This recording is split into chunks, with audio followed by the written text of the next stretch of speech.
There are nights when a man begins by suspecting the government and ends by doubting the architecture of God.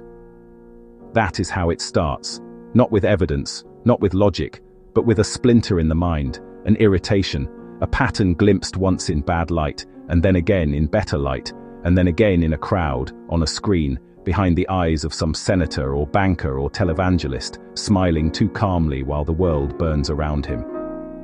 At first you laugh, because only a fool would believe that reptiles wear the faces of men. But what is a fool? Usually just the first man to say aloud what everyone else has agreed to bury.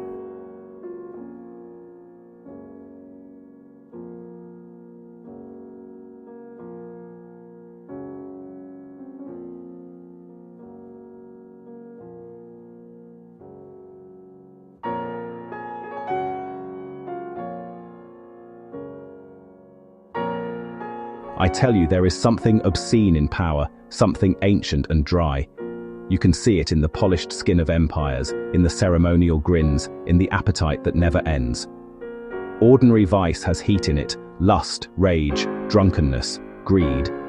Human sin sweats. But these creatures, these administrators of our humiliation, perspire nothing. They are cold, cold in the eyes, cold in the pauses between words, cold in that horrifying way they speak of death statistically, as though children were decimals and nations were cattle.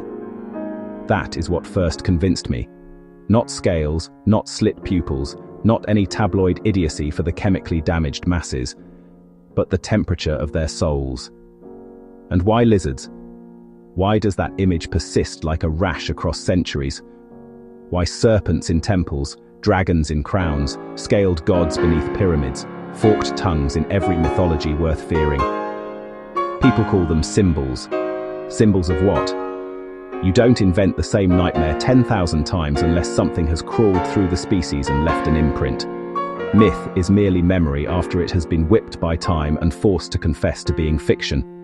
No one understands how much modern life depends upon ridicule. Ridicule is the holster of power. The moment a man says, "Look at them," really look at them, he is drowned in laughter by people whose entire spiritual condition is one of rented opinion. They do not ask whether he is wrong, they ask whether he is embarrassing. This is how whole civilizations choose their jailers, not by truth, but by comfort. Better a plausible lie than an intolerable revelation. Better the soft prison of consensus than 1 hour in the desert with a terrible possibility. But I have seen them, not clearly enough for court, not cleanly enough for science, never in the vulgar sense the public demands, because the public wants monsters to announce themselves with claws and theatre. No, the horror is subtler. A hesitation in the face, as if the flesh were a glove pulled on too quickly. A flash of contempt too pure to be human. A terrible smoothness when discussing famine, war, collapse. Once, at 3 a.m, half drunk and sick with my own life, I watched a statesman speak about sacrifice, and I knew at once that he had never sacrificed anything except other people. It came over me then with nauseating certainty. Whatever that man is, he is not entirely one of us. Of course there is another possibility, and this is where the matter becomes unbearable. Perhaps there are no literal lizard people. Perhaps that is only the final image a damaged conscience invents when trying to describe a class of human beings so severed from pity that they have crossed into another species of being altogether. Perhaps lizard is the peasant word for metaphysical degeneration.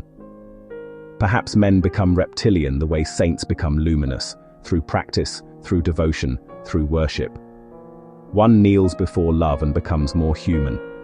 Another kneels before domination and becomes scaled inwardly, armored, predatory, incapable of warmth. If so, then the conspiracy is even worse than biology. It is moral evolution in reverse. That, I think, is what truly frightens people. Not the notion that monsters exist, but that monsters may be made. That a boardroom, a palace, an intelligence office, a dynasty of wealth might produce the same creature the old world called serpent. Not because of blood, but because appetite, repeated long enough, hardens into ontology. You become what you feed. Feed long enough on secrecy, fear, humiliation, and the human face itself begins to look like a disguise. So laugh, by all means. Laugh because laughter is cheaper than vigilance and easier than repentance. Laugh because the alternative is to admit that history may not be run by devils in the theological sense, but by beings who have trained themselves out of the burdensome mammalian inconveniences of mercy and shame. Call them lizards, call them elites, call them archons, call them sick men enthroned over a sick age. The name is not the point. The point is that when a ruling creature looks at suffering and feels only strategy, something reptilian has already entered the world. And perhaps the worst part, the part that wakes me sweating at dawn, is not that they are up there. It is that they are down here too, embryonic, larval, scattered among us, waiting for enough fear, enough power, enough permission to hatch.